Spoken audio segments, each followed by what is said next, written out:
कस्बा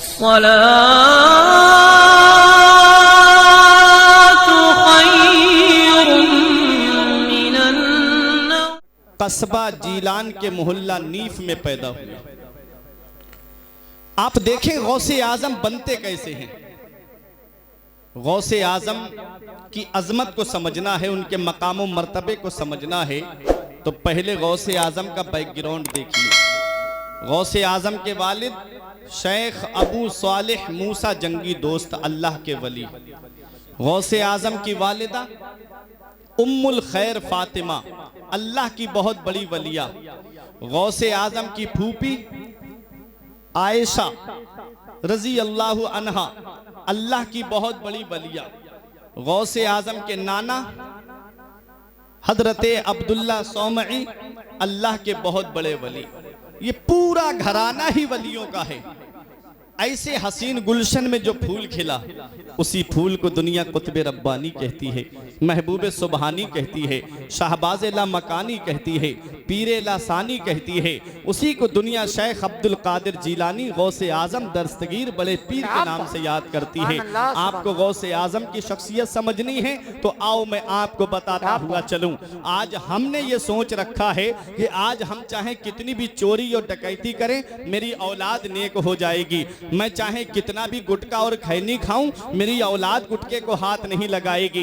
ये आज हमने सोच रखा है। लेकिन इतना याद रखना नरई वालों, गेहूं के पेड़ पे गेहूं आता है, धान के पेड़ पे धान आता है, जौ के पेड़ पे जौ आता है, लीची के पेड़ पे लीची आती है, सेब के पेड़ पे सेब आता है, अरे अमरूद के पेड़ पे अमरूद आता है, पपीते के पेड़ पे पपीता लगता है। मैंने ऐसा कभी नहीं सुना कि मैंने गेहूं बोया हो और उसमें धान की फसल उगाई हो। मैंने ऐसा कहीं नहीं सुना कि आम के बाग के अंदर सेब उस पर फल आया हो। नहीं, जिस चीज का पेड़ होता है उस पर वही फल आता है। आज हम सोचते हैं कि हम चाहे कितने भी गुनाह के काम करें, बस मेरी औलाद नेक हो जाए, मेरी औलाद परहेजगार हो जाए। अरे बाप जब नेक होता है तो औलाद भी परहेजगार होती है। माँ जब मुत्तकिया होती है तो औलाद भी मुत्तकी होती है।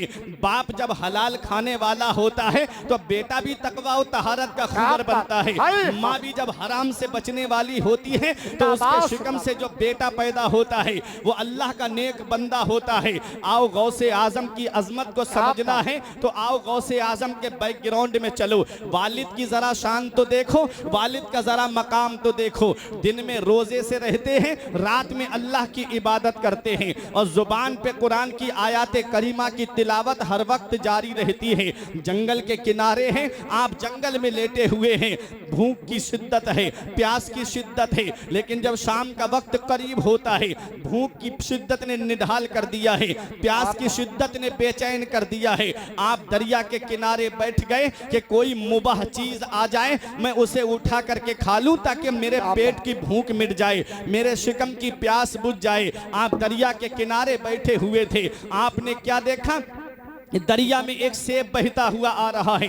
उस सेब को उठाया और उठाने के बाद एक ही लुकमा खाया था। फौरन अंदर से तकवे ने झंझोड़ के कहा, ए अबू सालेह, ये तुमने क्या कर दिया? ये सेब किसी बाग का है और बाग का कोई मालिक होगा और तुमने मालिक की बगैर मर्जी और उसकी इजाजत के इस सेब को खा लिया है। कयामत के दिन अगर उस बाग के मालिक ने तुमसे इस सेब का बदला मांग लिया तो कहां से दोगे? हज़रात गिरामी, ये तकवा था गौसे आजम के वालिद का, ये परहेजगारी थी गौसे आजम के वालिद की। ये तकवा उनको परेशान कर देता है। आप दरिया के किनारे चलते रहे, कई मील का सफर करके आपने क्या देखा कि एक बाग है और उसके दरख्त हैं और उस दरख्त की शाखें दरिया के अंदर लटक रही हैं और उससे सेब टूट टूट करके गिर रहे थे। आप समझ गए कि ये बाग, इसी बाग का ये सेब है। आप बाग के अंदर गए, एक नौकर काम करता हुआ नजर आया और जाकर के उस नौकर से पूछा कि सलाम किया। उसने सलाम का जवाब दिया। कहा, क्या आप बाग के मालिक हो? कहा, मैं बाग का मालिक नहीं। कहा, कौन है इस बाग का मालिक? कहा, वो बुजुर्ग शेख जो कोने में बैठ के इबादत कर रहे हैं, वो इस बाग के मालिक हैं। अब वो आए और आकर के उनके पास खड़े हो गए। जब शेख इबादत से फारिग हुए, गौसे आजम के वालिद ने उनको सलाम किया। उन्होंने सलाम का जवाब दिया। गौसे आजम के वालिद की पेशानी पे नजर पड़ी, वली रा वली मी शनासद, वली को वली पहचानता है। गौसे आजम के वालिद को देखा, कहो नौजवान कैसे आना खड़ा हुआ। गौसे आजम के वालिद ने कहा कि मैं एक ज़रूरी काम से आया हूँ, मैंने आपके बाग का एक सेब आपकी बगैर मर्जी के खा लिया है। कहा मेरे बाग का सेब? कहा हाँ, आपके बाग का मैंने एक सेब खा लिया है, क्या उसकी माफ़ी हो सकती है? मैं उसकी माफ़ी की तलाफ़ी के लिए आया हूँ। इतना देख सुनना था कि गौसे आजम के वालिद का चेहरा वो बुजुर्ग गौर से देखने लगे। अरे बुलंदी के आसार तो पेशानी से जाहिर हो रहे थे। वो बुजुर्ग ने कहा कि हाँ माफ़ तो कर देंगे, लेकिन हमारी दो शर्तें आपको माननी पड़ेंगी। पहली शर्त ये है कि हमारे बाग की रखवाली आपको करनी पड़ेगी। कई साल तक बाग की रखवाली करते रहे। बुजुर्ग ने कहा दूसरी शर्त पहली के पूरा होने के बाद बताऊंगा। रात जब दूसरी शर्त का वक्त पूरा हुआ तो कहा कि अब बताइए मुझे दूसरी शर्त क्या है? तो कहा पहली शर्त तो मेरी पूरी हो गई है, तुमने मेरे बाग की रखवाली कर ली है। अब मेरी दूसरी शर्त सुनो। मेरी दूसरी शर्त यह है कि मैं अपने उस सेब की गलती को इसलिए माफ करूंगा कि तुम्हें मेरी बेटी से निकाह करना पड़ेगा। बोले माफ कर दोगे? कहा हाँ माफ कर दूंगा। कहा ठीक है। कहा लेकिन मेरी बेटी की खुसूसियत तो सुन लो, उसके अंदर बातें क्या क्या हैं? कहा बताइए। कहा मेरी बेटी कानों से बहरी है, मेरी बेटी आंखों से अंधी है, मेरी बेटी पैरों से लंगड़ी है, मेरी बेटी हाथों से लुंजी है, मेरी बेटी जुबान से गूंगी है, मेरी बेटी आंखों से अंधी है। अब बताओ प्यारे मुसलमानों, अगर ऐसा मॉडल किसी नौजवान के सामने रख दिया जाए, क्या वो निकाह करने के लिए तैयार होगा? अगर सिर्फ इतना पता चल जाए कि उसके पैर में थोड़ा सा फर्क है, चलती है तो पैर लंगड़ा करके चलती है, तो नौजवान कहता है मैं उसके साथ निकाह नहीं करूंगा। अगर पता चल जाए कि आंख छोटी बड़ी है तो उसके साथ निकाह करने के लिए मेरी कौम का नौजवान तैयार नहीं होता। वो गौसे आजम के वालिद हैं। एक सेब खाया, पूरा सेब नहीं, बस एक लुकमा खाया। उसकी तलाफी के लिए आपने कई साल तक बाग की रखवाली की। उसके बाद भी जब दूसरी शर्त रखी गई तो उसकी भी पूरा करने के लिए आप तैयार हो गए। वो है गौसे आजम के वालिद। कहते हैं मैं ये सजा दुनिया में भुगत सकता हूं, लेकिन आखिरत में ये सजा नहीं भुगत सकता। ये गौसे आजम के वालिद का तकवा है, ये गौसे आजम के वालिद की परहेजगारी है। अल्लाह अकबर। ऐसा तकवा कि सिर्फ एक सेब का लुकमा अंदर गया तो आपके तकवे ने झंझोड़ करके रख दिया। लेकिन आज जब मैं अपनी कौम को देखता हूं, आज जब मुसलमानों के हालात को देखता हूं, तो आज उनके हालात को देख करके रोना आता है, आंखों से आंसू बरसते हैं कि जितना चाहे हराम दबा लो, बस पैसा आना चाहिए, पैसा हो चाहे कैसा हो। प्यारे मुसलमानों, ये गौसे आजम के वालिद हैं। हराम लुकमा तो पेट के अंदर नहीं गया था कभी भी, बस एक हल्की सी कराहत वाला लुकमा गया था। उसकी तलाफी के लिए कई साल तक बाग की रखवाली की और एक ऐसी लड़की से निकाह करने के लिए राजी हो गए जिसकी तारीफ उनके वालिद ने की थी। अल्लाह अकबर। ये गौसे आजम के वालिद हैं। आप जरा इनका तकवा देखें, इनकी परहेजगारी देखें। यही वजह है कि आज हम अपने असलाफ की तारीख को भूल गए, आज हम अपने बुजुर्गों की हिस्ट्री को भूल गए, आज हम अपने बुजुर्गों की सीरत को भूल गए। आज हमारे यहाँ का माहौल कैसा है? आज जो हमारे बच्चे टिकटॉक पे डांस करते नजर आ रहे हैं, आज जो हमारी कौम की बेटियां इंस्टाग्राम पर फैश तस्वीरें अपलोड करती हुई जो नजर आ रही हैं, ये क्या है? ये आज माँ बाप जो हैं वो अपने बच्चों को उरियानियत सिखाते हैं। वो माँ बाप जो अपने बच्चों को जो है वो तकवा और तहारत की दौलत नहीं देते हैं, बल्कि अपने बच्चों को गुनाहों के रास्ते पे डालते हैं। और कैसे माँ बाप ने डाला है वो अभी मैं आपको अपनी तकरीर के जरिए बताऊंगा। हमारे डॉक्टर साहब ने अपने बच्चे के अकीके के सिलसिले में ये प्रोग्राम रखा है।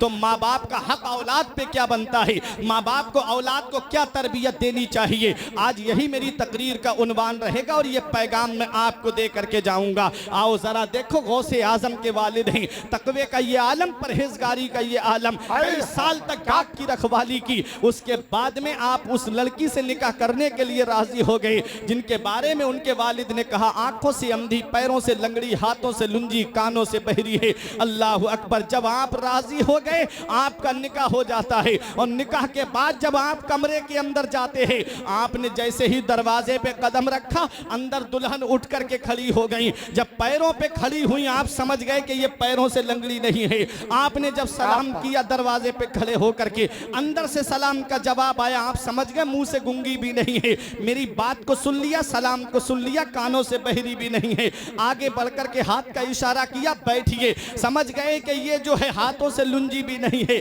फौरन कमरे से बाहर आकर के उन बुजुर्ग के पास आकर के बोले, कहीं आपने मुझे गलत कमरे में तो नहीं भेज दिया? आपने जो बातें बताई थी वो उनके अंदर नहीं पाई जाती है। तब शेख की आंखों में आंसू आ गए। कहा वही तुम्हारी बहू है, वही तुम्हारी दुल्हन है। कहा जो बातें आपने बताई थी वो बातें उसमें नहीं पाई जाती है। तब बुजुर्ग ने कहा था, मैंने अपनी बच्ची को जुबान से गूंगी इसलिए कहा कि आज तक मेरी बेटी कभी जुबान से झूठ नहीं बोली। पैरों से लंगड़ी इसलिए कहा कि आज तक मेरी मर्जी के बगैर कदम घर से बाहर नहीं निकाला। हाथों से लुंजी इसलिए कहा कि आज तक मेरी बेटी ने किसी हराम माल को हाथ नहीं लगाया। कानों से बहरी इसलिए कहा था कि आज तक मेरी बेटी ने कोई फहिश बात नहीं सुनी।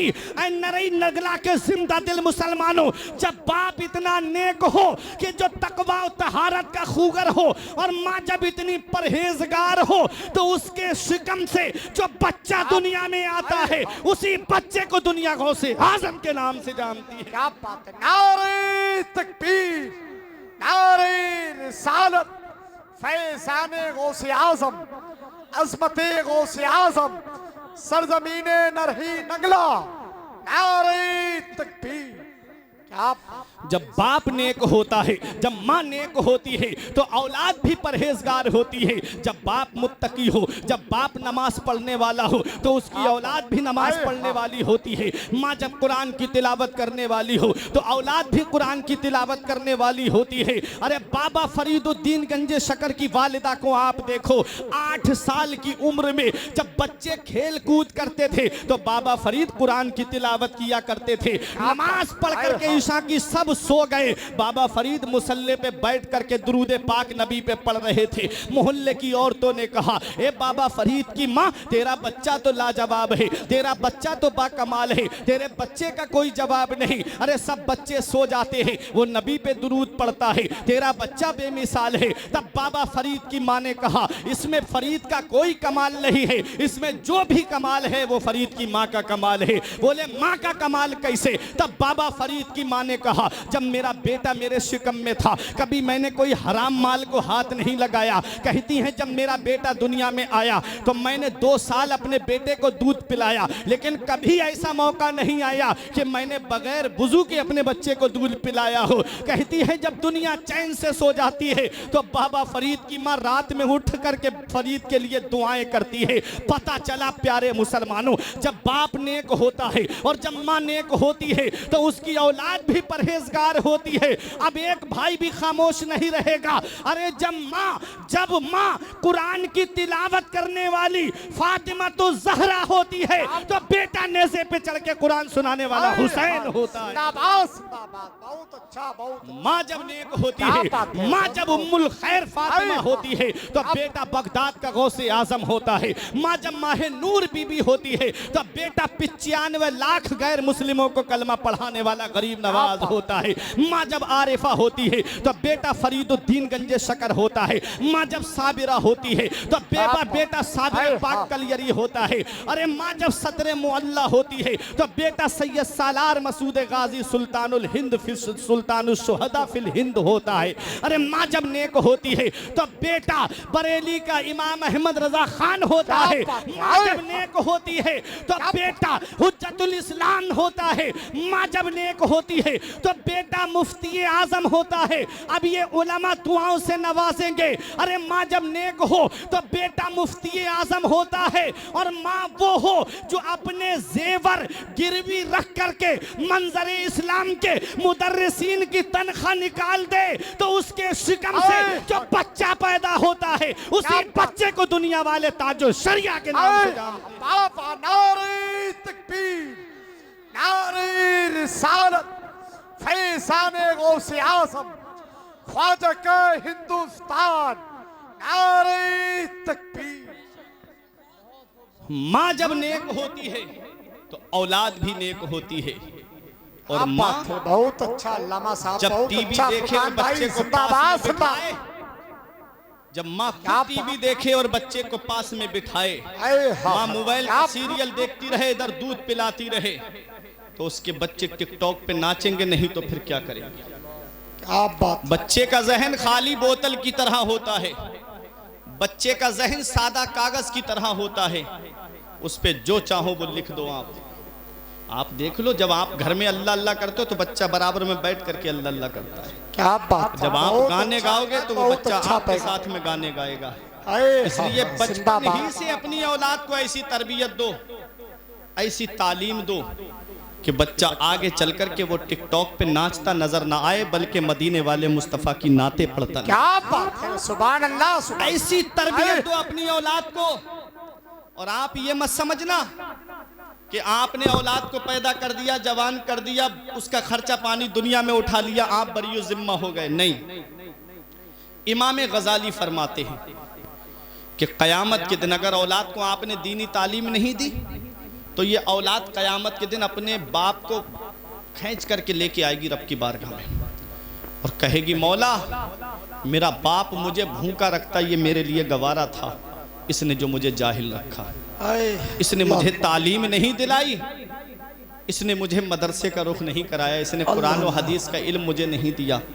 ये औलाद क़यामत के दिन माँ बाप को लेके आएगी कि ये मेरे माँ बाप हैं, मैं अकेला जन्नत में नहीं, मैं अकेला जहन्नम में नहीं जाऊंगा, मेरे माँ बाप मेरे जहन्नम में जाने का जरिया बने हैं, इसलिए इनको भी मेरे साथ जहन्नम में भेज। अल्लाहु अकबर। आप सोचो, आज हम सोचते हैं बच्चा घूमता फिर रहा है, हमारा बहुत कामयाब है, बच्चा गलियों में टहल रहा है, इधर उधर गाने बजा रहा है, गलियों में मोबाइल पे गाने बजाता फिर रहा है, एयरफोन लगा ली, ब्लूटूथ लगा ली। आप सोचते हो कि आप बरियो जिम्मा हो गए। नहीं, अगर इस औलाद को आपने दीनी तालीम नहीं दी, नहीं संभाला, तो ये औलाद क़यामत में जो है आपके लिए जहन्नम में जाने का जरिया बन जाएगी।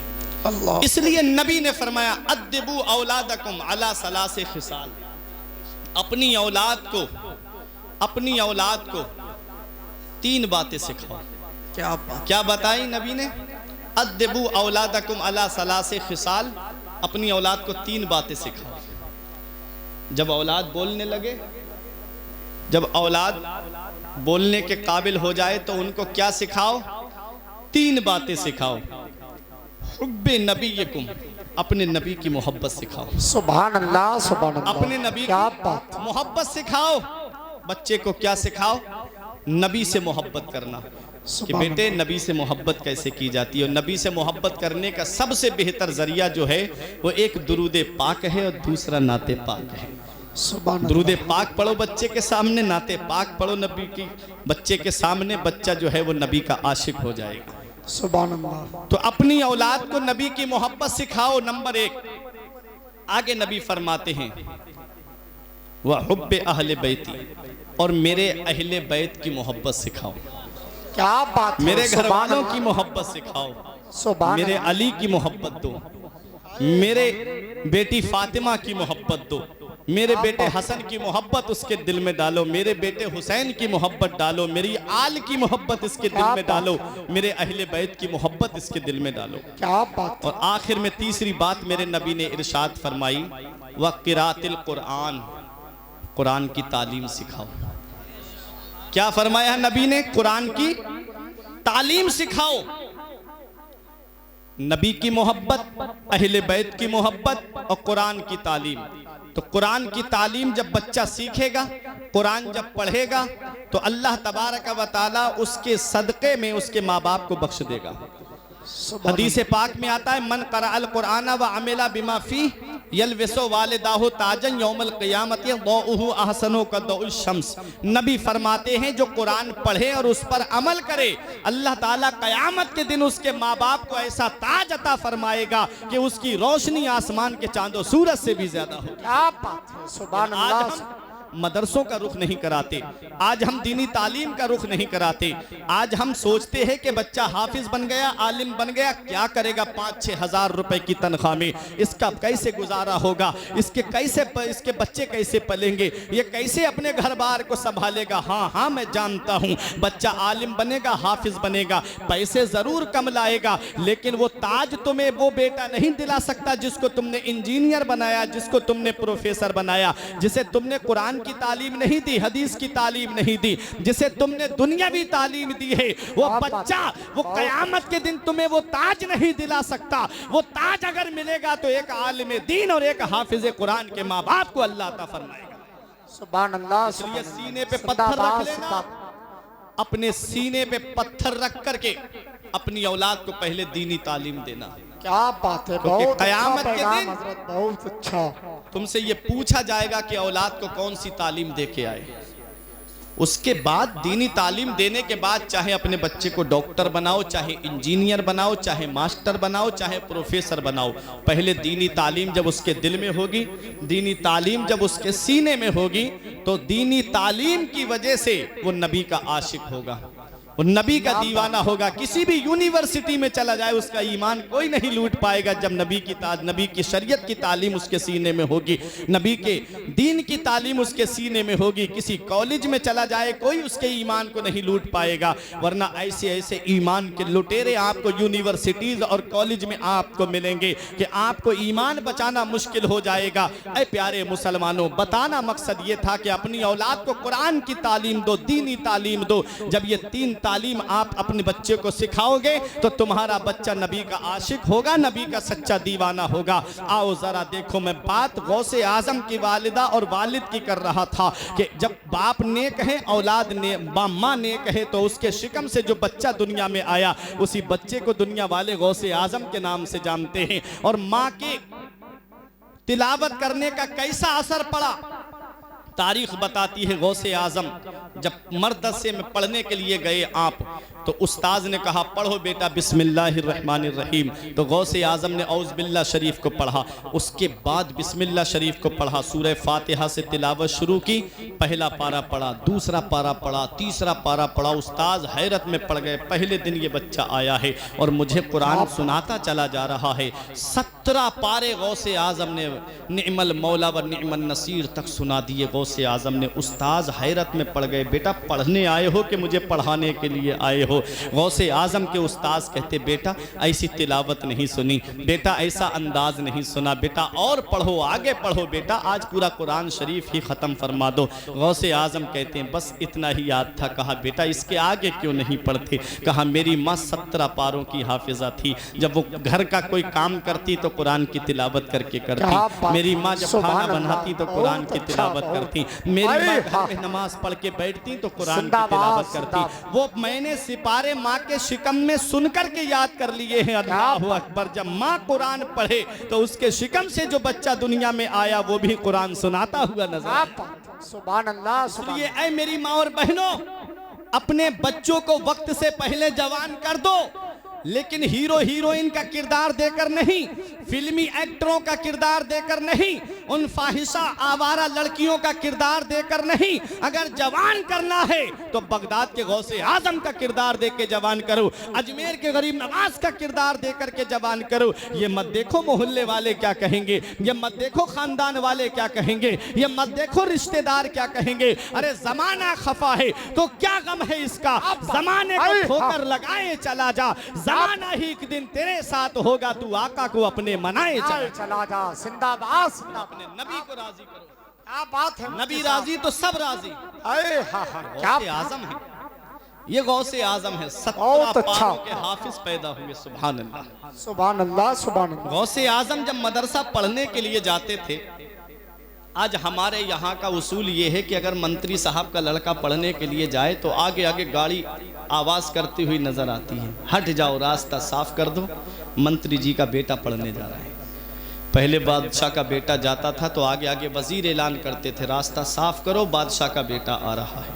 वजीर का बेटा जाता तो चौबदार आगे आगे ऐलान करता नजर आता, अरे हटो, रास्ता साफ कर दो, वजीर साहब का लड़का पढ़ने जा रहा है। गौसे आजम मदरसा जा रहे हैं। सुभान अल्लाह, पढ़ने के लिए मेरे शेख जा रहे हैं, गौसे आजम जा रहे हैं। और क्या शान होती है इल्म दीन हासिल करने वाले की, क्या शान होती है मदरसे में पढ़ने वाले की। मदीने वाले मुस्तफ़ा फरमाते हैं जब कोई तालिबे इल्म दीन हासिल करने के लिए कदम घर से बाहर निकालता है तो अल्लाह के नूरानी फरिश्ते अपने परों को उसके कदमों के नीचे बिछा देते हैं। अल्लाह अकबर, ये शान है इल्म दीन हासिल करने वाले की। नबी फरमाते हैं मन सलका तरीक़न तरीकन यल्तमिसु फीहि इल्मन सहलल्लाहु तरीकन इलल जन्नह। जो इल्म दीन हासिल करने के लिए रास्ता चलता है, अल्लाह ताला उसके लिए जन्नत का रास्ता आसान फरमा देता है। ये इल्म दीन हासिल करने वाले की शान है। आओ जरा देखो, जो इल्म हासिल करते करते दुनिया से चला जाए, अल्लाह ताला उसको शहीद का सवाब अता फरमाता है। ये इल्म हासिल करने वाले की शान है। नबी फरमाते हैं उतलुबुल इल्म मिनल महदी इलल लहद, इल्म दीन हासिल करो माँ की गोद से कब्र की गोद तक। नबी फरमाते हैं उतलुबुल इल्म वलौ काना बिस्सीन, इल्म दीन हासिल करो अगरचे मुल्क चीन क्यों न जाना पड़े। ये इल्म दीन की अहमियत नबी बता रहे हैं। ये इल्म दीन हासिल करने वालों का मकाम नबी बता रहे हैं कि जो इल्म दीन हासिल करता है, अल्लाह ताला के फरिश्ते उसके लिए मग़फ़िरत की दुआ करते हैं। ज़मीन के अंदर सुराखों के अंदर जो चींटियां हैं वो उसके लिए मग़फ़िरत की दुआ करती हैं। समंदर की मछलियां उसके लिए बख्शिश की दुआ करती हैं। कायनात की हर चीज़ उसके लिए मग़फ़िरत की दुआ करती है जो इल्म दीन हासिल करता है, जो दीनी तालीम हासिल करता है। इसलिए ऐ नरई वालों, अपने बच्चों को दीनी तालीम दो, अपने बच्चों को शरीयत की तालीम दो, अपने बच्चों को कुरान की तालीम दो, अपने बच्चों को हदीस की तालीम दो। हाँ हाँ, मैं मानता हूँ आज जो मेरी कौम का माहौल हो गया है वो ये बन गया है कि अगर बेटा आलिम बन गया, हाफिज बन गया, तो 5-6 हज़ार रुपए की तनख्वाह मिलेगी उसको, उसमें वो अपने घर का गुजारा कैसे करेगा। ये आज माहौल भी हम ही ने खराब किया है, क्योंकि हम चाहते हैं कि मेरे बच्चे की जॉब लगे तो कम से कम 50 हज़ार रुपए जो है उसकी जॉब में तनख्वाह होनी चाहिए। हम जानते हैं कि अगर हमारा बच्चा कहीं प्राइवेट नौकरी करने भी जाए तो कम से कम उसे 20-25 हज़ार रुपए तनख्वाह के मिलने चाहिए। लेकिन मस्जिद का इमाम अगर आ जाए, 5,000 तनख्वाह थी और कमेटी वालों ने अगर 1,000 तनख्वाह के और बढ़ा दिए, 6,000 कर दिए, तो न जाने कितने लोगों के पेट में दर्द उठने लगता है, न जाने कितने लोगों को तकलीफ होने लगती है। क्या 1,000 तुमने और बढ़ा दिए? 5,000 ठीक तो थे, इनकी तनख्वाह में इनका खर्चा ही कितना है। मैं आपसे पूछना चाहता हूँ, तुम्हारा बच्चा जॉब करने के लिए जाए तो कम से कम 50 हज़ार तनख्वाह होनी चाहिए। मेरा बच्चा जो है प्राइवेट नौकरी पे लग जाए तो कम से कम 20-25 हज़ार तनख्वाह होनी चाहिए। अल्लाह अकबर। और इमाम आ जाए तो बस 5 से ज्यादा नहीं होना चाहिए, क्योंकि उसके बीवी बच्चे थोड़ी हैं, उसके घर के खर्चे थोड़ी हैं, उसके माँ बाप थोड़ी हैं, उसके घर में कोई खर्चा नहीं है। तुम्हारे घर में एसी चल रहा है, तुम्हारे घर में फ्रिज भी रखा है, तुम्हारे घर में डबल गाड़ियां खड़ी हुई है। बस एक इमाम ऐसा होना चाहिए, बस अगर वो मोटरसाइकिल पे चलने लगा तो इनके पास में बहुत है। और अगर इमाम को अल्लाह ने ये इतनी ताकत दे दी या इतनी वुसअत दे दी, अगर उसे कार मिल गई तो न जाने कितने मुक्तदियों के चेहरे पे 12 बजने लगते, अरे वो तो कार में घूम रहे हैं। अल्लाह अकबर। होना तो ये चाहिए था, वो तुम्हारा पेशवा है, वो तुम्हारा सरदार है, तुम्हें तो खुश होना चाहिए था कि मेरा पेशवा जो है वो आलीशान गाड़ी में घूम रहा है। तुम्हें तो फख्र होना चाहिए था कि मैं उस इमाम के पीछे नमाज पढ़ रहा हूँ जो दुनिया व मा फीहा से बेनियाज है, वो रज़ाए इलाही के लिए काम करता है। लेकिन नहीं, मैंने देखा इमाम तरक्की कर रहा है, अरे उन्हें तो निकाह इस बार इतने मिल गए कि उनके बहुत ज्यादा पैसे हो गए। तरह तरह की बातें मुक्तदियों के जहन में आने लगती हैं। इतना याद रखना, आज जिन इमामों को तुम सता रहे हो, जिन इमामों पे हम जुल्म सितम के पहाड़ तोड़ रहे हैं, हजरत साद इब्ने अबी वक्कास से पूछो, जब उमर फारूक आजम ने इनको इमामत के मनसब पे भेजा था तो एक शख्स ने खुफिया तौर पे खत लिख करके भेजा और कहा कि ये नमाज सही तरीके से नहीं पढ़ाते हैं। इतना सुनना था, उमर फारूक आजम ने 2 सहाबियों को भेजा, कहा देखो जाके क्या साद इब्ने अबी वक्कास नमाज सही तरीके से नहीं पढ़ाते। जब वो आए और आकर के देखा तो वो नमाज वैसी पढ़ाते थे जैसे मदीने वाले मुस्तफ़ा पढ़ाते थे, नबी की सुन्नत के मुताबिक नमाज पढ़ाते थे। तो उन लोगों ने कहा कि ऐसी ऐसी शिकायत आपकी आपके ताल्लुक से पहुंची है। आपका दिल टूट गया, दिल रोने लगा कि किसने शिकायत की है। जब मैं किसी का बुरा नहीं चाहता, मैं किसी की बुराई नहीं करता, कौन है जिसने मेरे लिए इस तरह का पैगाम जो है अमीरुल मोमिनीन के पास में भेजा है। दिल रो गया, इमामत से हटा दिया उमर फारूक आजम ने। जब आप वापस जा रहे थे तो एक दुआ करके गए थे, मेरे मौला जिसने मेरे ताल्लुक से ये इस तरह की बात अमीरुल मोमिनीन उमर फारूक आजम को भेजी है, वो उस मौला उसको लंबी उम्र दे दे, उसे लंबी जिंदगी दे दे। अल्लाह अकबर। ये कह के आप चले गए। तारीख बताती है वो 4 पाई पे लेट करके पैर रगड़ रगड़ करके मर गया, जिसने इमाम हजरत साद इब्ने अबी वक्कास के ताल्लुक से वो बात बात बयान की जो उनके अंदर मौजूद नहीं थी।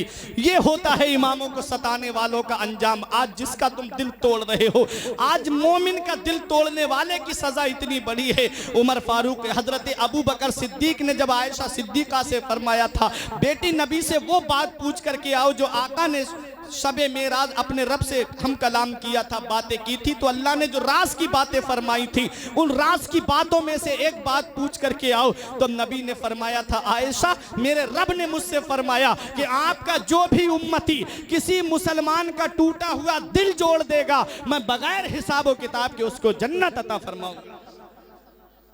जब ये बात सुनी उमर फारूक, हजरत अबू बकर सिद्दीक ने, हजरत आयशा सिद्दीका ने बताया कि मेरे अब्बा, मेरे आका ने मुझसे फरमाया है कि आपका जो भी उम्मती किसी मुसलमान का टूटा हुआ दिल जोड़ देगा, मैं उसे बगैर हिसाबो किताब के जन्नत अता फरमाऊंगा। इतना सुनने के बाद आप रोने लगे, खूब रोए। पूछा हजरत आयशा सिद्दीका ने, आप रोते क्यों हो? तो कहा, बेटी तूने सिक्के का एक रुख देखा, एक पहलू देखा, तूने दूसरा नहीं देखा। कहा, अब्बा दूसरा क्या? फरमाया, बेटी जो मुसलमान किसी मुसलमान का टूटा हुआ दिल जोड़ देगा, अल्लाह बगैर हिसाब व किताब के उसको जन्नत अता फरमाएगा, और जो किसी मुसलमान के दिल तोड़ने का सबब बन जाएगा, अल्लाह ताला उसे बगैर हिसाब व किताब के जहन्नम में डालेगा। कभी सोचा करो, एक मुसलमान का दिल तोड़ने पे इतनी बड़ी सजा है, तो वो तुम्हारी कौम का पेशवा, वो तुम्हारा इमाम जिसके पीछे 5 वक्त नियत बांध के खड़े हो जाते हो, अपनी नमाजों का जामिन जिसे बना दिया तुमने। अल इमाम जामिनुन वल मुअज्जिन मुअतमिनुन, मिशकात शरीफ की हदीस है कि इमाम जामिन है, उसे नमाजों की ज़मानत देनी पड़ेगी क़यामत के दिन, और मुअज्जिन अमान में है, जो अजान देता है वो सुकून में है। अल्लाहु अकबर। वो इमाम तुम्हारी नमाजों का बोझ अपने कांधे पे लादे हुए है, ऊपर से तुम्हारे तानो तशनी के जहर आलू तीर भी उसके दिल को जख्मी कर रहे हैं। कभी हम सोचते नहीं, कभी दिल पे हाथ रख के नहीं सोचते। कभी सोचा करो, हम प्रोग्रामों में जाते हैं, 8 दिन 10 दिन हो जाते, तो माँ बाप का फ़ोन आ जाता है, बेटा कहाँ हो, अभी तक घर नहीं आए, बेटा कितने दिन हो गए तुम अभी तक घर पे नहीं पहुँचे, कितनी दूर प्रोग्राम में चले गए। कभी इमाम की तरफ भी देख लिया करो, 6-6 महीने 5-5 महीने तुम्हारे यहाँ पर है, क्या उसको माँ की याद नहीं आती होगी? क्या उसको बाप की याद नहीं आती होगी? क्या उसके बच्चे नहीं है जो फोन करके कहते होंगे अब्बू कब घर पे आओगे? क्या उसकी बीबी नहीं है कि कितने दिन हो गए आप अभी तक घर पे नहीं आए? या तो ऐसा इंतज़ाम करो अपने यहाँ पर कि इमाम पूरी फैमिली के साथ रहे, अपने बीबी बच्चों के साथ रहे। ऐसा इंतज़ाम भी नहीं। बाज़ मस्जिदों में मैं देखता हूँ, जाता हूँ तो वहाँ पर बाथरूम तक बना हुआ नहीं होता, इमाम दूसरों के घरों में जाता है बेचारा बाथरूम के लिए। ये हाल है मेरी कौम का, और बुराई करने में इतने आगे कि साहब उनका कहना ही क्या, ये चौराहे पे खड़े हो जाएंगे, अरे इमाम ऐसा है, इमाम वैसा है। आम मुसलमान की हम बुराई नहीं कर सकते, वो तो हमारी कौम का पेशवा है। एक आम मुसलमान की बुराई जायज नहीं है। नबी फरमाते हैं कि अगर कोई मुसलमान किसी मुसलमान के ऐबों को छुपाएगा तो अल्लाह ताला क़यामत में उसके ऐबों को छुपाएगा, और जो मुसलमान किसी मुसलमान के ऐबों को जाहिर करेगा, अगर मजलिस में जाहिर कर दिया तो अल्लाह ताला उसके ऐबों को फरिश्तों के सामने जाहिर कर देगा, पूरी दुनिया में उसे जलीलो ख्वार और रुसवा बना देता है मेरा। इसलिए मेरे अजीज़ों, एक यही पैगाम कि आज हमने माहौल ख़राब किया ना, जो आज इमामों की हम कद्र नहीं करते, इमामों की कद्र व मंजिलत नहीं जानते। खुद का बेटा आलिम है, बाप को देखो इमाम के पीछे लगा हुआ है, वजह क्या? कभी ये नहीं सोचा कि मेरा बेटा भी तो आलिम है, ये दूसरी जगह मस्जिद में गया तो कहीं लोग मेरी वजह से जो है, मेरी खुराफात की वजह से मेरे बच्चे को परेशान ना करें, क्योंकि ये चीज़ें पलट के आती हैं। इन अहसनतुम ले अनफुसिकुम व इन असातुम फलाह। कुरान कहता है कि अगर तुम अच्छाई करोगे तो अच्छाई तुम्हारे लिए है, और अगर तुमने बुराई की तो उसका वबाल भी तुम्हारे ऊपर आना है। जैसी करनी वैसी भरनी, जिसको हम मिसाल के तौर पे बोलते हैं। ये 15वें पारे की मैंने आयत पढ़ी थी। तो हम अपने इमामों को सरदार की हैसियत से देखें, कभी ऐसा भी देख लिया करो, हमारे घर में कोई अच्छी चीज़ बनी तो इमाम साहब से पूछ लिया, इमाम साहब आप अगर पूछना क्या यार, लेके चले गए, इमाम साहब आप खा लीजिए। एक मुसलमान को खाना खिलाने का भी तो सवाब है।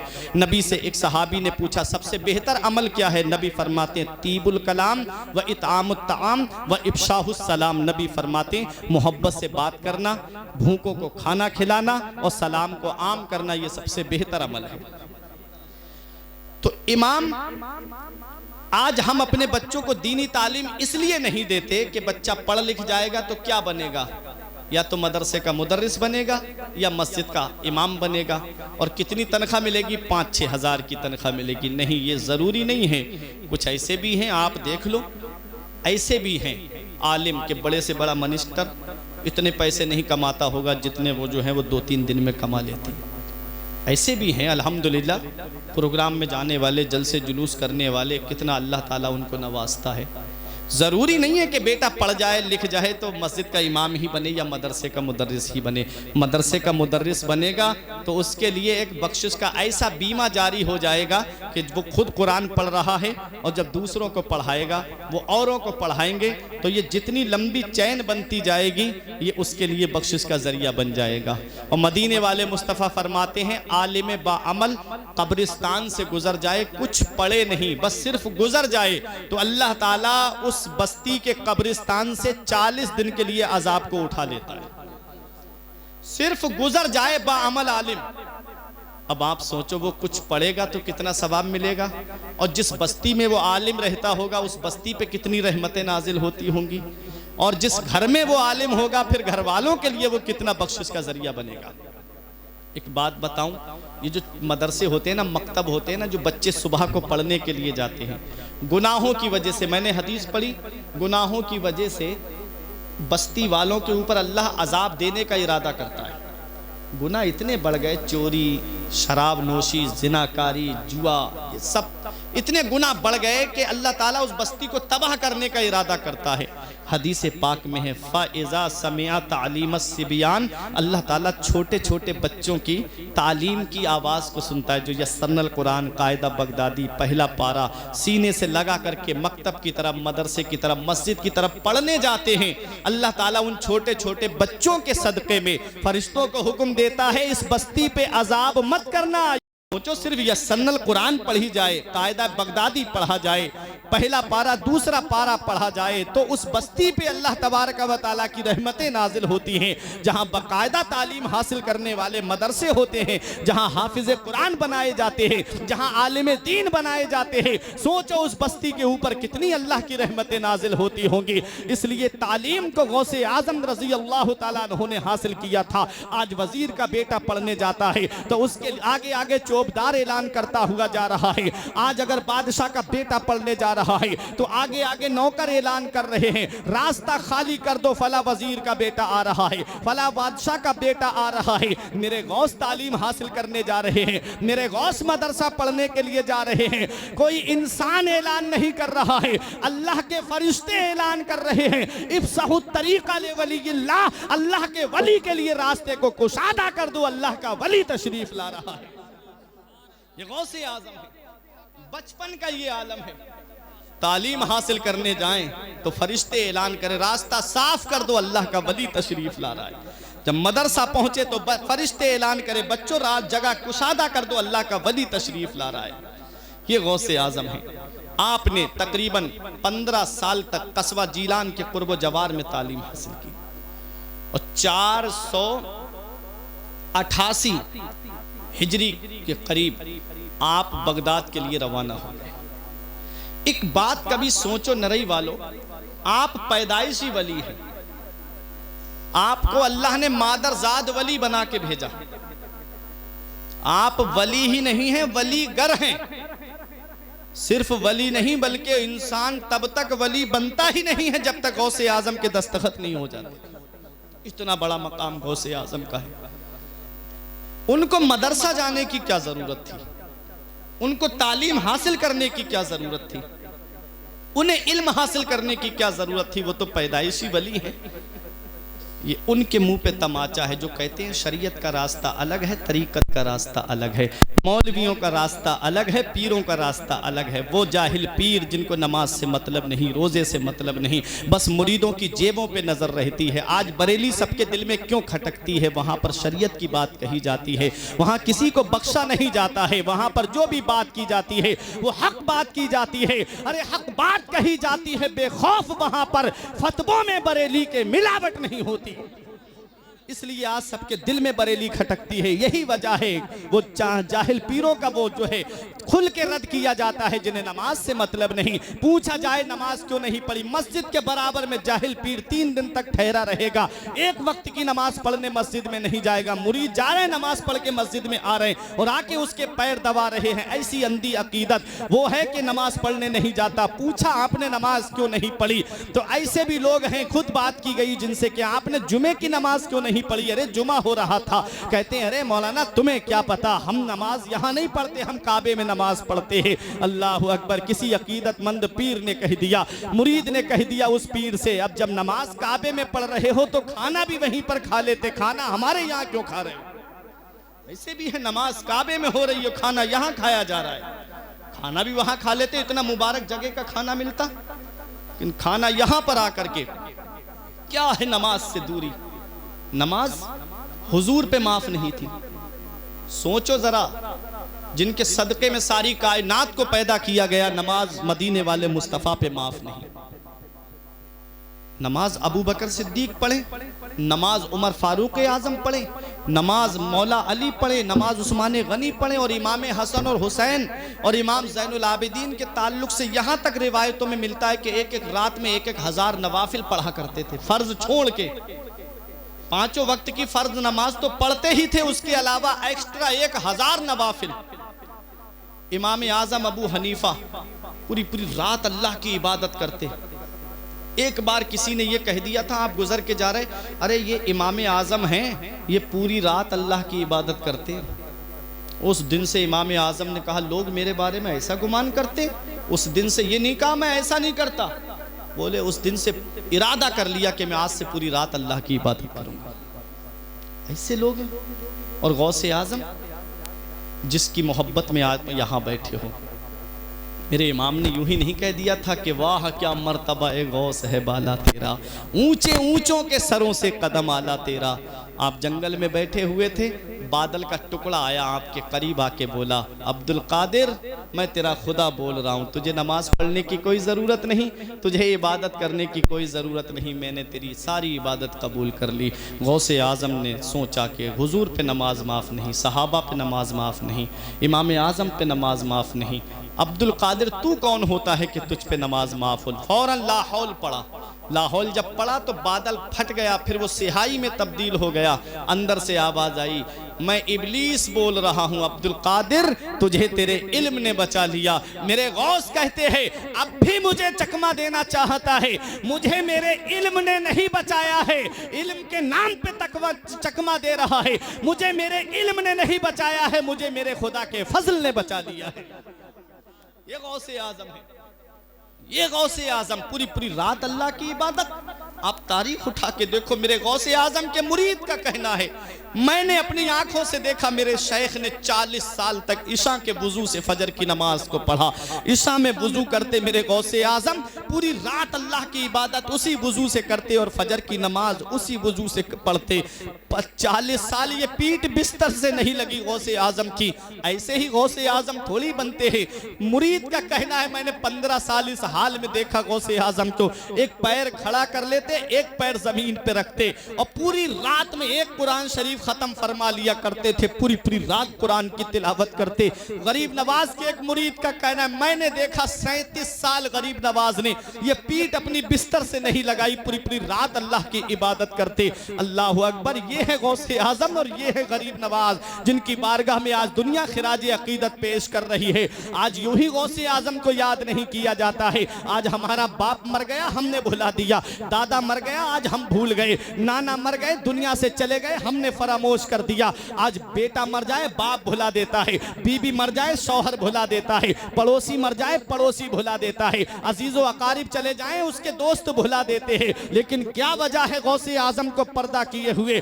आज कितने 100 साल का जमाना गुजर गया, आज भी गौसे आजम को याद किया जा रहा है। गरीब नवाज को पर्दा किए हुए 800 साल से ज्यादा का जमाना गुजर गया, आज भी गरीब नवाज को याद किया जा रहा है। आओ जरा देखो आला हजरत को पर्दा किए हुए 104 साल का जमाना गुजर गया, आज भी आला हजरत को याद किया जा रहा है। शाहजी मोहम्मद शेर मियां को इस दुनिया से पर्दा किए हुए 100 साल से ज्यादा का जमाना गुजर गया, आज भी शाहजी मियां को याद किया जा रहा है। बाप मर गया बेटे ने भुला दिया, बीबी मर गई शौहर ने भुला दिया, पड़ोसी मर गया पड़ोसी ने भुला दिया। चंद दिन तक याद रखते हैं सब भूल जाते हैं उसके बाद में, लेकिन इनको आज तक हम क्यों नहीं भूल पाए? इसकी वजह यह है कि गौसे आजम ने, गरीब नवाज ने, आला हजरत ने, शाहजी मियां ने, वारिसे पाक ने, साबिर पाक ने, मदारे पाक ने, मखदूम अशरफ जहांगीर सिमनानी ने दुनियादार को राजी नहीं किया है, परवरदिगार को राजी किया है। और जिससे अल्लाह राजी हो जाता है सारी खुदाई उसकी हो जाती है। ये मेरे अजीजों ये अल्लाह वाले हैं जो अपनी जिंदगी अपने रब को राजी करके गुजार देते हैं, अपने रसूल को राजी करके गुजारते हैं, अपने नबी को राजी करके गुजारते हैं, अपने रब को राजी करके जिंदगी गुजारते हैं।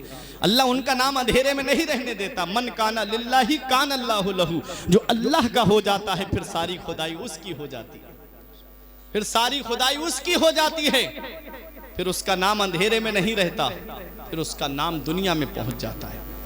गौसे आजम तो बगदाद में है, कभी यहाँ हिंदुस्तान आए नहीं, फिर भी हम गौसे आजम को याद करते हैं। 11वीं शरीफ के महीने में हर घर में गौसे आजम की याद मनाई जाती है।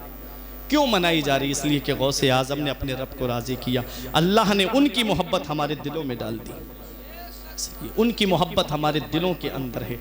तो गौसे आजम की बात चल रही है, उनका जिक्र चल रहा है। आप मदरसा पढ़ने गए, कुर्बो जवार में तालीम हासिल की, तो और तालीम हासिल करने के लिए आप बगदाद पहुंच गए और बगदाद में मदरसा निज़ामिया के अंदर आप दाखिल हुए और मदरसा निज़ामिया में आपने तालीम हासिल की। दौरान तालिब इल्मी जो परेशानी आई, मेरे गौस फरमाते हैं मैंने दौरान तालिब इल्मी इतनी परेशानी उठाई, फरमाते हैं कि 25 साल तक मैं जंगलों के चक्कर काटता रहा, दरख्तों की छाले खाता, कभी पत्ते खाता।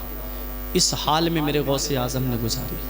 गौसे आज़म ऐसे नहीं बनते हैं, वो मकाम भी अल्लाह ने अता फरमाया कि गौसे पाक रज़ी अल्लाह ताला अन्हु बगदाद की जामा मस्जिद में बैठे और ऐलान कर दिया मेरा ये कदम हर अल्लाह के वली की गर्दन पे। वो वक्त भी आया था, उससे पहले की ज़िंदगी तो आप देखो कितनी परेशानियाँ उठाई मेरे गौस ने।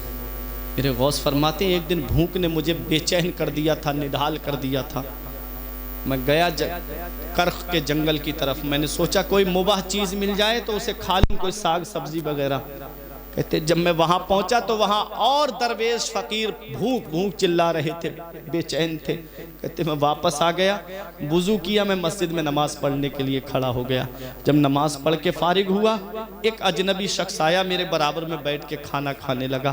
कहते मेरे दिल में शौक़ पैदा हुआ कि लाओ ये मुझे भी खाने में शरीक कर लेता, भूख लग रही। इतने में उसने कहा बेटा तुम भी आ जाओ।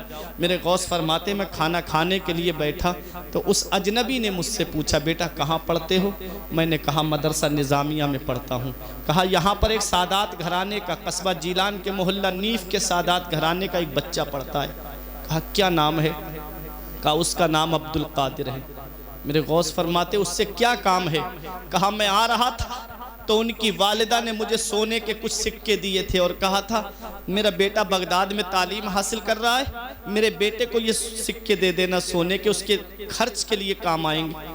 मेरे गौस ने फरमाया, फिर कहा कि आज मैं उसको ढूंढता फिर रहा हूँ लेकिन मेरे पास जो पैसे थे वो खर्च हो गए। मैंने उसके सोने के सिक्के में से कुछ बेच करके ये खाने का सामान लेकर के आया हूँ, वो मुझे मिल जाता मैं ये उसकी अमानत उसको दे देता। मेरे गौस ने फरमाया वो अब्दुल कादिर मैं ही हूँ, वो अब्दुल कादिर मैं ही हूँ। वो रोने लगे, कहते माफ़ कर दीजिए मैंने आपकी अमानत में से कुछ बेच करके ये खाना लाया। मेरे गौस ने फरमाया कोई बात नहीं, ये गौसे आजम का दिल है कि अगर माइल भी हुआ तो अपने ही खाने की तरफ माइल हुआ। अल्लाह अकबर। वो गौसे आजम लोगों के दिल जो है वो गौसे आजम की हथेली पे हैं। शेख अली बिन अल हेती फरमाते हैं गौसे आजम एक दिन बगदाद की मस्जिद जामा मस्जिद में नमाज जुमा पढ़ने के लिए जा रहे थे तो लोग सीधे चल रहे थे, कोई मुसाफा करने ही नहीं आया, न गौसे आजम के करीब आया। कहते मेरे दिल में ये ख्याल आया कि आज कोई गौसे आजम की तरफ आ क्यों नहीं रहा है, क्या गौसे आजम की मकबूलियत ख़त्म हो गई। अल्लाह अकबर। इतना ख्याल आना था।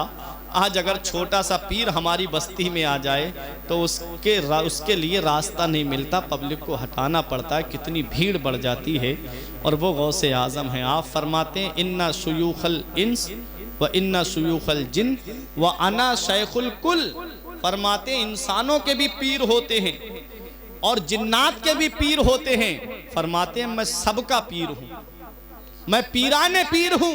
उसी को ताज शरिया कहते हैं पीरों के आप पीर हैं या गौस अल मदद, अहले सफा के मीर हैं या गौस अल मदद, सदका रसूल पाक का झोली में डाल दो, हम कादरी फकीर हैं या गौस अल मदद।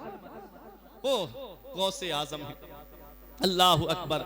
इतना कहना था शेख अली बिन अल हेती का, फौरन क्या देखा कि जितने लोग थे नमाज पढ़ने के लिए आए थे जुमे की, सब गौसे आजम की तरफ टूट पड़े, मुसाफा करने लगे, हाथों को चूमने लगे, बोसा देने लगे। उसके बाद सब अपनी अपनी जगह आराम से बैठ गए। मेरे गौस ने फरमाया ए अली बिन अल हेती, क्या ख्याल आया था तुम्हारे दिल में। वाह मेरे गौसे आजम, आपका तो जवाब ही नहीं है, दिल के राज जान लेते हैं गौसे आजम। फरमाते क्या ख्याल आया था तुम्हारे दिल में। अल्लाह तबारक व तआला ने तमाम लोगों के दिलों को मेरी हथेली पर रख दिया है, मैं जिधर चाहता हूँ उधर मोड़ लेता हूँ। जब मेरा दिल करता है कि मैं उन्हें अपनी तरफ माइल कर लूँ तो उनको अपनी तरफ माइल कर लेता हूँ। जब मेरा दिल चाहता है कि अपनी तरफ से हटा दूं तो मैं उनके दिल को अपनी तरफ से हटा देता हूं। ये गौसे आजम की शान है। मेरे इमाम की नजर पड़ती है तो पुकार के कहते हैं वाह क्या मर्तबा, ऐ गौस है बाला तेरा, ऊंचे ऊंचों के सरों से कदम आला तेरा, सर भला क्या कोई जाने के है कैसा तेरा, औलिया मलते हैं आंखें वो है तलवा तेरा। नारे तकबीर, गौसे आजम, नारे रिसालत, नारे गौस, नारे तकबीर, सुभान अल्लाह। ये गौसे आजम है। कहां कहां देखोगे मेरे गौस को। वो जितना सोना दिया उस अजनबी ने पास में नहीं रखा, वो जो फकीर जंगल में भूख भूख चिल्ला रहे थे उन्हें ले जा करके मेरे गौसे आजम ने वो सारा सोना दे दिया, बांट दिया गरीबों में, पास में कुछ नहीं रखा। ये हैं गौसे आजम, ऐसे बनते हैं गौसे आजम। आओ मैं आखिरी बात बताऊं, तकरीर को ख़त्म कर दूं, वक्त ज़्यादा होता जा रहा है, 1 घंटे से ऊपर का वक्त मुझे हो गया है और गौसे आजम का भी बचपन में बयान कर रहा हूं। आप सोचे तो सही, जवानी का आलम क्या होगा, फिर बुढ़ापे का आलम क्या होगा गौसे आजम की। आओ ज़रा देखो ये गौसे आजम है। गौसे आजम बनते कैसे हैं, सर भला क्या कोई जाने के है कैसा तेरा, औलिया मलते हैं आँखें वो है तलवा तेरा। गौसे आजम की शान अगर देखनी है, मकाम देखना है तो मेरे इमाम से पूछो। फरमाते मजरे चिश्त बुखारा हो इराक व अजमेर, कौन सी किश्त पे बरसा नहीं झाला तेरा। सब फैज़ लेते हैं गौसे आजम के दरबार से, सब गौसे आजम की बारगाह में खिराजे अकीदत पेश करते हैं। मेरा इमाम कहता है शाख पे बैठ के जड़ काटने की फिक्र में है, कहीं नीचा ना दिखा दे तुझे शजरा तेरा। वरफाना लका जिक्र का है साया तुझ पर, जिक्र ऊंचा है तेरा, बोल है बाला तेरा। और फरमाते हैं तू घटाए से किसी के ना घटा है ना घटे, जब बढ़ाए तुझे अल्लाह ताला तेरा। मिट गए मिटते हैं, मिट जाएंगे दुश्मन तेरे, ना मिटा है ना मिटेगा कभी चर्चा तेरा। ये गौसे आजम है।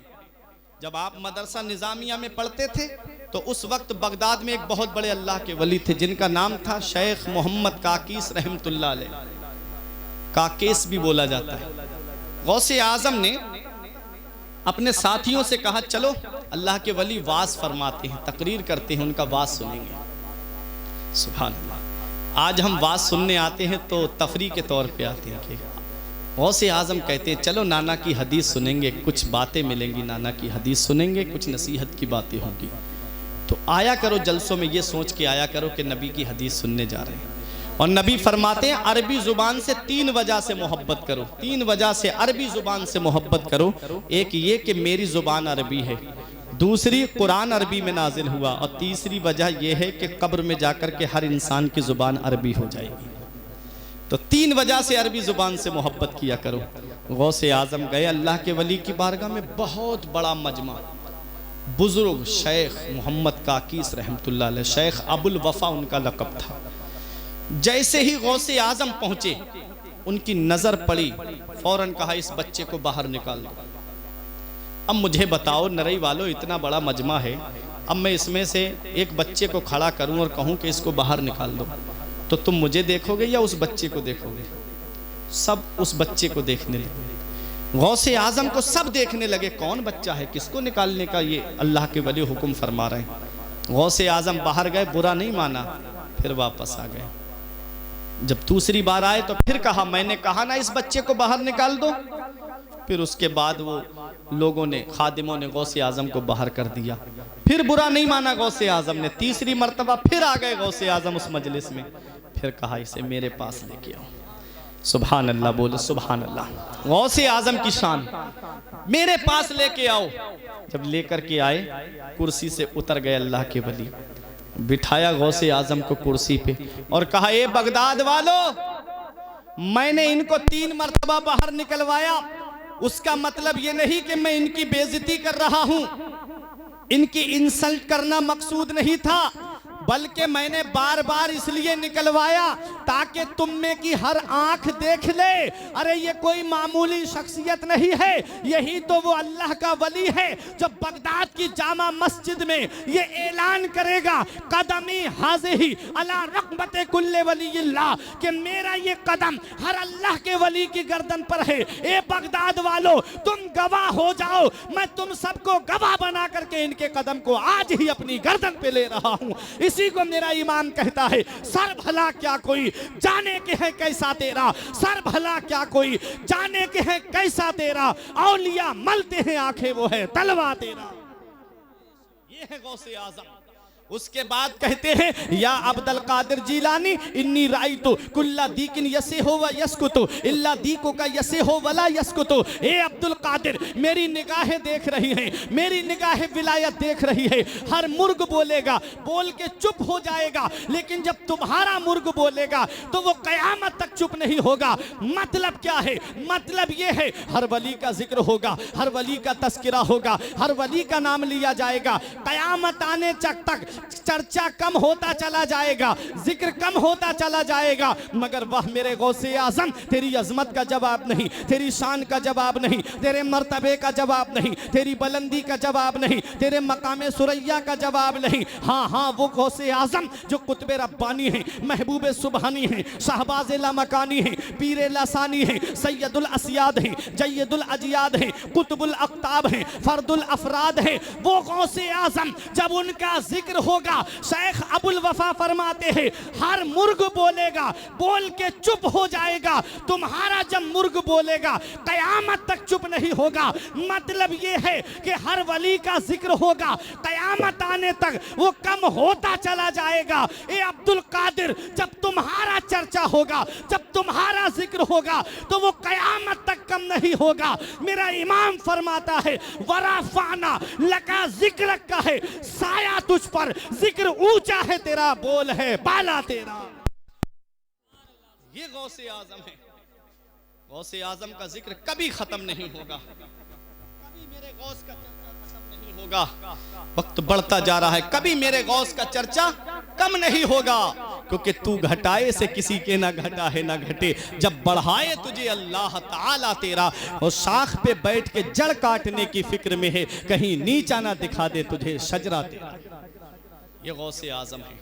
याद मनाओ गौसे आज़म की, जिक्र करो मेरे गौसे आज़म का, क्योंकि मेरे गौस फरमाते हैं, मुरीदी ला तखफ अल्लाह रब्बी अतानी रिफ़अतन निलतुल मनाली। मेरे मुरीद बना इरादत से, जिसके माना आते मोहब्बत करने वाला। माना भी बता दूं, जिसके माना आते हैं मोहब्बत करने वाला, वरना ये बात वहीं तक महदूद हो जाती ना कि जो गौसे आज़म के मुरीद थे। नहीं, ये बात क़यामत तक चलेगी, जो गौसे आज़म से सच्ची मोहब्बत करने वाला है। फरमाते हैं मेरे मुरीद, मुझसे मोहब्बत करने वाले मत डर, अल्लाह मेरा रब है, अल्लाह मेरा रब है। मैंने आलम तसव्वुर में अर्ज किया मेरे गौस, हम कहाँ ना डरें। आज हमारे यहाँ का उसूल और तरीका तो ये है कि अगर प्रधान जी कह दे मत डर तो मतलब है गांव में मत डर, अगर कोई चेयरमैन कह दे मत डर तो मतलब है तहसील या कस्बे में मत डर, अगर विधायक जी कह दे मत डर तो मतलब है जिले में मत डर, अगर कोई सीएम कह दे मत डर तो मतलब है सूबे में मत डर, अगर पीएम कह दे मत डर तो मतलब है मुल्क में मत डर। ए मेरे गौसे आजम, हम कहाँ ना डरें। एक गांव वाला दूसरे गांव वाले से तो डर सकता है, एक कस्बे वाला दूसरे कस्बे वाले से तो डर सकता है, एक जिले वाला दूसरे जिले वाले से तो डर सकता है, एक सूबे वाला दूसरे सूबे वाले से तो डर सकता है, एक मुल्क वाला दूसरे मुल्क वाले से तो डर सकता है। ए मेरे गौसे आजम, हम कहाँ ना डरें। तो गौसे आजम के गुंबद से आवाज आती है, तुबूली फिस समाई वल अर्दो दुक्कत। ए मुझसे मोहब्बत करने वाले, तुझे डरने की जरूरत नहीं है। अरे जिस अब्दुल कादिर का दामन तूने पकड़ा है,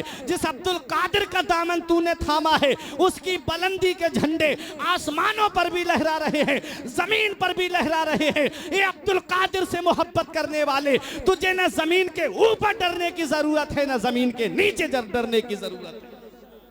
इसी को जमील कादरी कहते हैं। फरिश्तों रोकते क्यों हो हमें जन्नत में जाने से, फरिश्तों रोकते क्यों हो हमें जन्नत में जाने से। ये देखो हाथ में दामन है किसका, गौसे आजम का। रसूलुल्लाह का दुश्मन है दुश्मन गौसे आजम का, रसूलुल्लाह का प्यारा है प्यारा गौसे आजम का।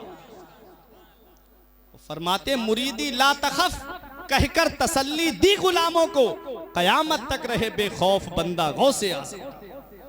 ये गौसे आजम है। फरमाते हैं मेरे गौस, मेरी बुलंदी के झंडे पहाड़ों पे लहरा रहे हैं, फरमाते मेरी बुलंदी के झंडे आसमानों पे लहरा रहे हैं, फरमाते मेरे गौस मेरी बुलंदी के झंडे आप समंदरों पे लहरा रहे हैं। ये गौसे आजम है। गौसे आजम का मर्तबा कहाँ देखोगे। जिन्नात पर गौसे आजम की हुकूमत, इंसानों पे गौसे आजम की हुकूमत। वो मकाम है मेरे गौस का, वो शान है गौसे आजम की। लेकिन क्या पैगाम मिला मेरे गौस की सीरत से। डॉक्टर साहब ने इतनी मेहनत से बच्चे के अकीके में इस प्रोग्राम को सजाया। आप आए, वाक़यात सुनते हो, मामला सुनते हो, लेकिन याद रखो गौसे आज़म की सीरत हमें एक पैगाम देती है। गौसे आज़म जब मदरसा निज़ामिया में पढ़ रहे थे, तालीम हासिल कर रहे थे, तभी वालिदा का इंतकाल हो गया था। चेहरा देखना भी नसीब नहीं हुआ। माँ की मोहब्बत क्या होती है ये बगदाद के गौसे आज़म से पूछो। बाप का प्यार क्या होता है ये बगदाद के गौसे आज़म से पूछो। तारीख़ हमें ये बताती है गौसे आज़म ने इल्म हासिल किया, तालीम हासिल की। माँ ने भेजा था बेटा हासिल करना, सच बोलना। गौसे आज़म अपनी ज़िंदगी सच बोले। लेकिन आज हम हैं, आज की औलाद है। बाप मना करे बेटा फला जगह मत बैठना, वहाँ लोग जुआ खेलते हैं, लेकिन औलाद नहीं मानती बाप का कहना। बाप कहता है बेटा फला दोस्त के साथ मत फिर, वो शराबी है, कहीं तू भी शराब न पीने का आदी बन जाए। लेकिन औलाद है, नहीं मानती बाप का कहना। एक दिन आएगा, आज जिस बाप की नसीहत तुम्हें पसंद नहीं आ रही, आज जिस माँ का डांटना तुमको पसंद नहीं आ रहा है, एक दिन आएगा कि तुम जिस दिन वो चारपाई तुम्हारे घर से उठ जाएगी, उस दिन तुम चराग लेके भी ढूंढोगे तो माँ बाप जैसा प्यार करने वाली शख्सियतें तुम्हें नहीं मिलेंगी। ये माँ बाप हैं जो अपनी औलाद के लिए क्या नहीं करते। ये मेरा एक पैगाम है आप लोगों के लिए। नौजवानों सुनो, कभी अपने बाप को देखा करो, चारपाई पे बैठे हो ना। आज मोबाइल ने इतना दूर कर दिया ना मेरी कौम को। आज बाप बराबर में बैठा है, बेटा बैठा है, वो मोबाइल में लगा है, घंटों बात करने की तौफीक नसीब नहीं होती। बाप इंतज़ार करता है मेरा बेटा मुझसे चंद बातें कर लेता, लेकिन बेटा है कि मोबाइल में लगा हुआ है। इस मोबाइल ने इतना दूर कर दिया। आज ये मोबाइल तुम्हारी फ़िक्र का कातिल, ये मोबाइल तुम्हारे नज़रिए का कातिल, ये मोबाइल तुम्हारे वक्त का ज़ाय करने वाला। इस मोबाइल ने इतना दूर किया आज मेरी कौम को कि आज माँ बाप का मर्तबा तक हम भूलते जा रहे हैं, माँ बाप की अज़मत भूलते जा रहे हैं, माँ बाप की हम शान भूलते जा रहे हैं। कभी देखा करो ये बाप जो हैं, ये बाप जो बैठे हैं, इनके चेहरों को देखो, इनके हाथों को देखा करो, इनकी लकीरें हाथों की आपको बताएंगी, इनके हाथों की ये लकीरें कैसे मिट गईं। नौजवानों, इनके हाथों की लकीरें देखो कैसे मिट गईं। खेतों में काम करते करते, मजदूरी करते करते, ईंटें उठाते उठाते, कभी देख लिया करो इन बाप के हाथों को अपने। हमने पूछा, अब्बा तुम्हारे हाथों की लकीरें कैसे मिट गईं? अब्बा बोले, बेटा तुम्हारी तकदीर बनाते बनाते हमारे हाथों की लकीरें मिट गईं।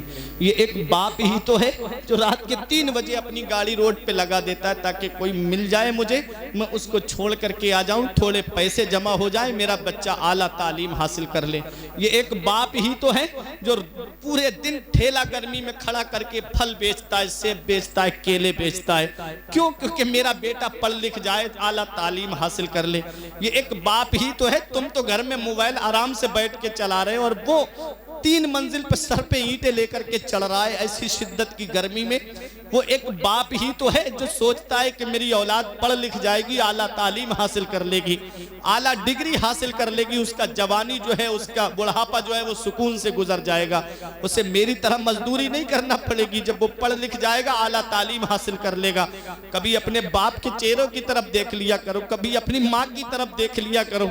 अरे जब बचपन में तुम्हें बुखार आ गया, दोनों माँ बाप ने बैठ करके सरहाने पूरी रात गुजार देते हैं। अगर डॉक्टर साहब वक्त पे घर पे ना मिले तो क्या करते हैं? पूरी रात सर पे पोछा मारते रहते हैं कि मेरे बेटे के दिमाग पे बुखार न चढ़ जाए। माँ कहती है आप सो जाओ, मैं जाग रही हूँ। वो कहता है नहीं, मेरे बेटे को बुखार है। पूरी रात जागता है एक बाप। आज की औलाद जब जवान हुई, 4 पैसे क्या कमाने लगी, वही माँ बाप का मर्तबा भूल गई। बिस्तर माँ बाप का घर से बाहर कर दिया। खुद के कमरे में एयर कंडीशन रूम बनाया है, एसी लगी है, फ्रिज, कूलर, सब कुछ उसके कमरे में। माँ बाप हैं कि झोपड़ी में रह के, तीनों में रह करके अपनी जिंदगी के शबो रोज गुजार रहे हैं। क्या इसी दिन के लिए माँ बाप औलाद को जवान करते? क्या इसी दिन के लिए माँ बाप औलाद को पालते कि बुढ़ापे में मेरी औलाद मेरा बिस्तर घर से बाहर कर दे? अरे सोचो, तुम्हें पढ़ाने के लिए उस बाप ने कितनी कुर्बानियां दी हैं, रक्षा चलाया है, दूसरों को बिठा करके रक्षा खींचा है, अपने फेफड़े गलाए, तब कहीं जाकर के तुमने तालीम हासिल की। आज बेटे को 4 पैसे मिले, उसने क्या किया? गाड़ी मिल गई, कार मिल गई, ये मेरी माँ की दुआ का असर है। माँ बाप ने कुछ नहीं किया। अरे वो रात पूरे पूरे दिन मजदूरी करने वाला तेरा बाप था, ये लिखवा देता ये मेरे माँ बाप की दुआ का असर है, तो बाप के दिल पे भी ठंडक पड़ जाती है, उसके दिल को तो बुरा नहीं लगता। लेकिन आज हुआ क्या? बाप की कुर्बानियों को हम भूल गए। बाप की कुर्बानियां, बाप की परेशानियों को हमने फरामोश कर दिया। पूरे पूरे दिन खेत में काम करने वाला ये एक बाप ही तो है जो सोचता है मेरी औलाद पढ़ लिख जाएगी, आला तालीम हासिल कर लेगी। इतना याद रखना प्यारे मुसलमानों, नौजवानों, वो स्कूल की फीस किसने भरी थी? वो तुम्हारे बाप ही ने तो भरी थी। वो कोचिंग की फीस किसने भरी थी? तुम्हारे बाप ही ने तो भरी थी। आज जो तुम आला डिग्री हासिल करके आई, ये तुम्हारे बाप की मेहनत का नतीजा है। आज जब आला तालीम हो गई, सब कुछ तुम्हारे पास आ गया, तुमने माँ बाप का ही बिस्तर घर से बाहर कर दिया। इतना याद रखो, नबी फरमाते हैं हुमा जन्नतों का हुमा नारों का। तुम्हारे माँ बाप तुम्हारे लिए जन्नत भी हैं और तुम्हारे माँ बाप तुम्हारे लिए जहन्नम भी हैं। अगर माँ बाप की खिदमत करोगे, अल्लाह ताला जन्नत अता फरमाएगा, और माँ बाप की नाफरमानी की, उनको सताने का जरिया बन गए तो अल्लाह ताला जहन्नम में डालेगा। ये याद रखो, धूप कैसी भी हो साया नहीं खोने देता, धूप कैसी भी हो साया नहीं खोने देता, राह कैसी भी हो बेबस नहीं होने देता। बेच के अपना लहू चाहे वो रोटी लाए, बाप औलाद को भूखा नहीं सोने देता। बेच के अपना लहू चाहे वो रोटी लाए, बाप औलाद को भूखा नहीं सोने देता। वक्त ठुकरा देगा एक दिन मेरी सारी ये कुर्बानियां, दामने उम्मीद में फकत नाकामियां रह जाएंगी। शादियों के बाद बेटे तो अलग हो जाएंगे, बाप के हाथों में फकत बैसाखियां रह जाएंगी, बाप के हाथों में फकत बैसाखियां रह जाएंगी। बुढ़ापा क्या, जवानी क्या, ये बचपन बांट लेते हैं। न होगर दिल में गुंजाइश तो आंगन बांट लेते हैं। नहीं मंजूर हिस्से में किसी बेटे को अपनी माँ, मगर आपस में बूढ़ी माँ के कंगन बांट लेते हैं। बुढ़ापे में माँ बाप का बंटवारा। गौसे आजम से सच्ची मोहब्बत, मेरे गौस की वालिदा का जब इंतकाल हुआ था तो याद करके रोते थे मेरे गौसे आजम अपनी वालिदा को। इतनी मोहब्बत थी। गौसे आजम से सच्ची मोहब्बत है तो माँ बाप से प्यार करो, माँ बाप के मर्तबे को पहचानो, माँ बाप की अजमत को पहचानो। रब कुरान में फरमाता है, या अय्युहल्लज़ीना आमनुत्तकुल्लाह व कूनू मास्सादिकीन, ऐ ईमान वालो अल्लाह से डरो और सच्चों के साथ हो जाओ। 16वें पारे में मेरा रब फरमाता है, यौम नहशुरुल मुत्तकीना इला रहमान वफदा व नसूकुल मुजरिमीना इला जहन्नम विरदा। रब क़यामत के दिन वलियों को अपनी बारगाह में दूल्हा बना करके बुलाएगा। वलियों को अल्लाह अपनी बारगाह में दूल्हा बना करके बुलाएगा। अरे जब वली दूल्हा बन के जा रहे होंगे तो उनके बाराती कौन होंगे? अब बताओ नरई वालों, जब हुजूर मस्तान शाह रहमतुल्लाह अलैह दूल्हा बन के जा रहे होंगे तो उनके बाराती कौन होंगे? आज हमारे यहाँ का उसूल ये है कि बारात अगर बगैर दूल्हा के आ जाए तो क्या उस बारात की इज्जत होती है? दूल्हा को घर पे बिठा दो, बारात लेके पहुँच जाना लड़की वाले के यहाँ, क्या नाश्ता मिलेगा? क्या खाना मिलेगा? क्या उस गाड़ी के ऊपर हार फूल डाले जाएंगे? नहीं। जब तक दूल्हा की गाड़ी पे नज़र नहीं पड़ जाती नाश्ता नहीं मिलता बारातियों को, खाना नहीं मिलता बारातियों को। रब कुरान में फरमाता है हम वलियों को क़यामत में अपनी बारगाह में दूल्हा बना करके बुलाएंगे। अरे दुनिया का तरीका तो ये है बारात बगैर दूल्हा के चली जाए तो कोई इज्जत नहीं होती है, और क़यामत में जब वली रब की बारगाह में दूल्हा बन के जा रहे होंगे तो उनके बाराती कौन होंगे? उनके बाराती वो होंगे जो उनसे सच्ची मोहब्बत करते हैं, जो उनसे सच्चा प्यार करते हैं। ऐ प्यारे मुसलमानों, जब हुजूर मस्तान शाह रहमतुल्लाह अलैह रब की बारगाह में दूल्हा बन के जा रहे होंगे तो हम गुलाम उनके पीछे पीछे, उनका जलसा सजाने वाले, उनकी याद मनाने वाले, उनसे सच्ची मोहब्बत करने वाले पीछे पीछे बाराती बन के जा रहे होंगे। जब ताजुश शरिया रब की बारगाह में दूल्हा बन के जा रहे होंगे तो अजहरी गुलाम पीछे पीछे बाराती बन के जा रहे होंगे। जब मुफ्ती आजम रब की बारगाह में दूल्हा बन के जा रहे होंगे तो नूरी उनके पीछे पीछे बाराती बन के जा रहे होंगे। अरे जब आला हजरत रब की बारगाह में दूल्हा बन के जा रहे होंगे तो रज़वी उनके पीछे पीछे बाराती बन के जा रहे होंगे। अरे जब वारिसे पाक वो रब की बारगाह में दूल्हा बन के जा रहे होंगे तो वारिसे पाक से मोहब्बत करने वाले उनके पीछे पीछे बाराती बन के जा रहे होंगे। जब साबिर पाक रब की बारगाह में दूल्हा बन के जा रहे होंगे तो साबिरी गुलाम उनके पीछे पीछे बाराती बन के जा रहे होंगे। जब गरीब नवाज रब की बारगाह में दूल्हा बन के जा रहे होंगे तो चिश्ती उनके पीछे पीछे बाराती बन के जा रहे होंगे। अब आप खामोश नहीं रहोगे। जब गौसे आजम रब की बारगाह में दूल्हा बन के जा रहे होंगे तो कादरी गुलाम उनके पीछे पीछे बाराती बन के जा रहे होंगे। दूल्हा बनाए जाएंगे जब गौस हश्र में, दूल्हा बनाए जाएंगे जब गौस हश्र में, हम कादरी भी जाएंगे उनकी बारात। फरिश्तों रोकते क्यों हो हमें जन्नत में जाने से, ये देखो हाथ में दामन है किसका? गौसे आजम का। रसूलुल्लाह का दुश्मन है दुश्मन गौसे आज़म का, रसूलुल्लाह का प्यारा है प्यारा गौसे आज़म का। जमील कादरी सौजा से कुर्बा अपने मुर्शिद पर बनाया जिसने तुझ जैसे को बंदा गौसे आज़म का। ये गौसे आज़म का मकाम व मर्तबा जो मुख्तसर से अंदाज में मैंने आपके सामने बयान किया। दुआ है परवरदिगार आलम की बारगाह में मेरे कुछ अर्ज़ करने में सबक़त लिसानी की वजह से या बतक़ाज़ा बशरियत कोई गलती हो गई है, मौला मुझे माफ़ फरमाए। अस्तग़फिरुल्लाह रब्बी मिन कुल्ले ज़ंबियों व अतूबु इलैह। मेरे साथ मिलके कलमा तैयब पढ़ें, ला इलाहा इल्लल्लाहु मुहम्मदुर रसूल।